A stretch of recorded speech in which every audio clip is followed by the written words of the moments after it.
Hello and welcome. Today we're diving into one of the coolest and most powerful tools in vector math, the dot product. Now it might sound a little intense, but it's actually a super simple idea that shows us how different forces or directions play together. So think about it like this. Imagine you have two forces pushing on an object. Are they working together? Are they fighting each other? Or are they just completely ignoring one another? In the world of vectors, how do we put a number on that? How do we measure how much two vectors agree? It feels like a pretty complicated question, doesn't it?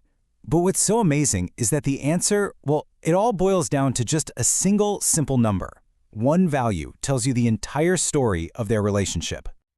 Okay, so let's dig into that idea. How exactly do we capture this whole concept of agreement between two vectors and bottle it up into that one number? Well, the concept is called the dot product. You might also hear it called the scalar product, and its definition is just beautifully simple. It gives us a number that represents how much of one vector's power is going in the exact same direction as the other vector. It's basically the mathematical way to measure teamwork between vectors. So how do we find this magic number? You're probably braced for some complex formula, but honestly, the calculation is one of the most straightforward things you will ever do in vector math. And here it is. That's it. For any two vectors, we'll just call them v and w, you literally just multiply their matching components, and then you add the results. That's all there is to it. Multiply the x's, multiply the y's, and add them up. Done. Let's just break it down into 4 super simple steps, just to make it crystal clear. Step 1, line up your vectors. Step 2, multiply the first numbers from each vector. Step 3, multiply the second numbers from each. And finally, step 4, just add those two results together. The number you get is your dot product. Okay, we've got our number, but a number by itself is, well, it's just a number. The real power here comes from knowing how to interpret it. So what story is this number actually telling us? Now this table really sums it all up perfectly. If the dot product is a positive number, it means the vectors are generally pointing in the same direction. The angle between them is less than 90 degrees. They're working together. If it's negative, they're generally pointing away from each other. The angle is obtuse. They're working against each other. And then there's the really special case. 0.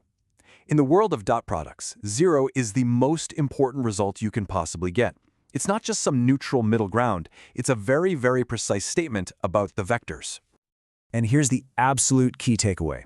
If the dot product is 0, it means the vectors are at a perfect 90-degree angle to each other. They're perpendicular. Another word for that is orthogonal. This isn't a maybe or a sometimes. It is a perfect, 100% reliable test. If you ever need to know if two vectors are perpendicular, just calculate their dot product. If you get 0, they are.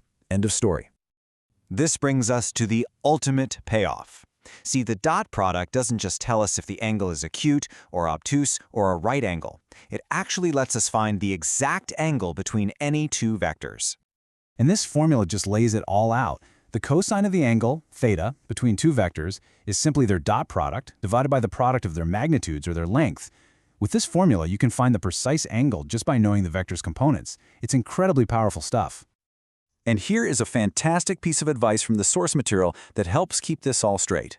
Look at the top, in the numerator. That's where you're doing the vector operation we just learned, the dot product.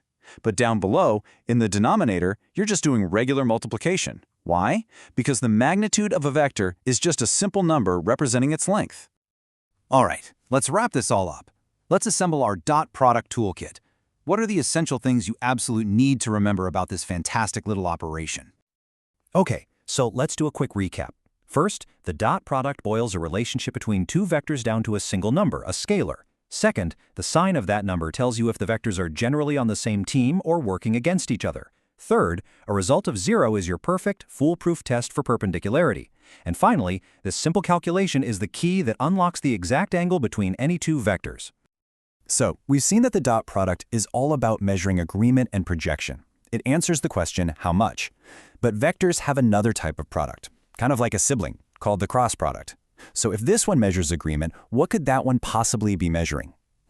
That's a great question for another time. Thanks for watching.